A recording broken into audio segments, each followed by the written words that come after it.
আজ থেকে প্রায় 22 বছর পর। এরিক দাশগুপ্তা। প্রিয়া অনিমেষ, কেমন আছো?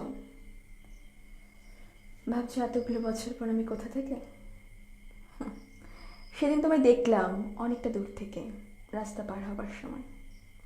গায়ে একটা হলুদ পাঞ্জাবি, হাতে বাজারের ব্যাগ, চোখে মোটা ফ্রেমের চশমা দেখলাম একটা। বেশ সংসারী লাগছিল তোমায়। তবু চিন্তা এতটুকু সময় লাগলো না জানো। শুধু বয়সের ছাপে একটু মুড়িয়ে গেছো, কিন্তু গালে সেই খোঁচে খোঁচে দাঁড়িয়ে আর ঠোঁটের পাশে ছোট কালো তিল, সেই নেশে দেখানো খোলাটে চোখ, সবটা এক আছে। কেবল চুলে পাক ধরেছে খানিকটা। অনি, তোমার মনে পড়ে তুমি যখন বলতে চুল দাড়ি না কেটে তুমি রবীন্দ্রনাথ হবে? আমি কি রেগে যেতাম সেটা শুনে। মনে পড়ে? আমি শুধু ভাবি জীবনের এই 22টা বছর কীভাবে চলে গেল আমাদের জীবনের থেকে।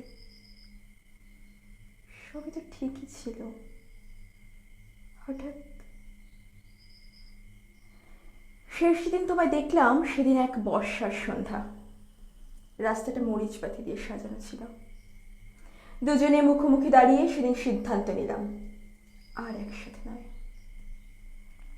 কতটা সহজে সেদিন এতটা কঠিন হয়ে সারা জীবনের সিদ্ধান্ত নিয়ে ফেলেছিলাম আমরা। অনিমেষ, সেদিন সন্ধ্যায় দুজন দুপাশে হেঁটে যাওয়ার সময় আমি খুব করে চাইছিলাম তুমি আমায় একটা বার আটকাও। কিছুটা যাওয়ার পর যখন পেছন ফিরে দেখলাম, তখন নিয়ন বাতির আলোয় তুমি হেঁটে যাচ্ছ, ধীরে ধীরে মিলিয়ে যাচ্ছ দূরে, কেমন যেন ধূসর হয়ে। আকাশ ভেঙে খুব জোরে বৃষ্টি পড়ছিল সে রাতে।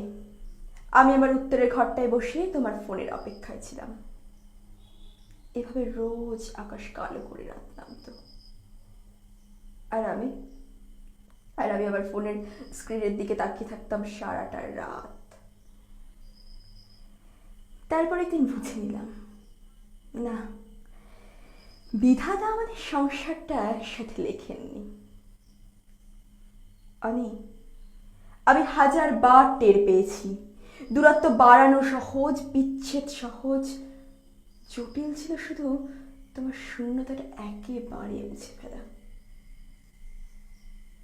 অনিমেষ, অনিমেষ, খুব চেনা রাস্তায় দীর্ঘদিন পরে হাঁটলে এক ধরনের অনুভূতি হয়। সেদিন রাস্তা পার হওয়ার সময় যখন তোমার মুখটা দেখলাম, মুহূর্তেই আমার সমস্ত অতীত চোখের সামনে উলট পালট হয়ে গেল।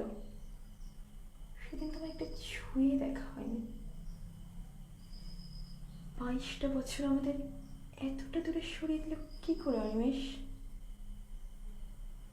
মাঝে মাঝে ভীষণ ইচ্ছে হয় পুরাতনে ফিরে যাই, আবার গধূলির সময় শহরের শেষ মাথায় বসে জ্যোৎস্নার আলো মাখি, তোমার মোটা ফ্রেমের চশমার নিচে যত্ন করে লুকিয়ে রাখা চোখের দিকে তাকিয়ে আমি আবার নেশাগ্রস্ত হই।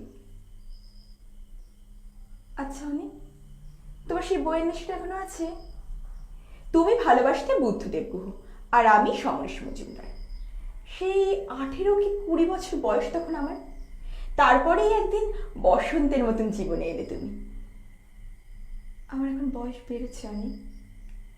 মুখে কুচকানো চামড়া, চোখের নিচে কালো দাগ, তলপেটের মেদ, মাথায় কমে যাওয়া চুল, শরীরে রোগের বাসা প্রতি মুহূর্তে মনে করিয়ে দেয় আমিও কতটা বুড়িয়ে গেছি বয়সের তুলনায়।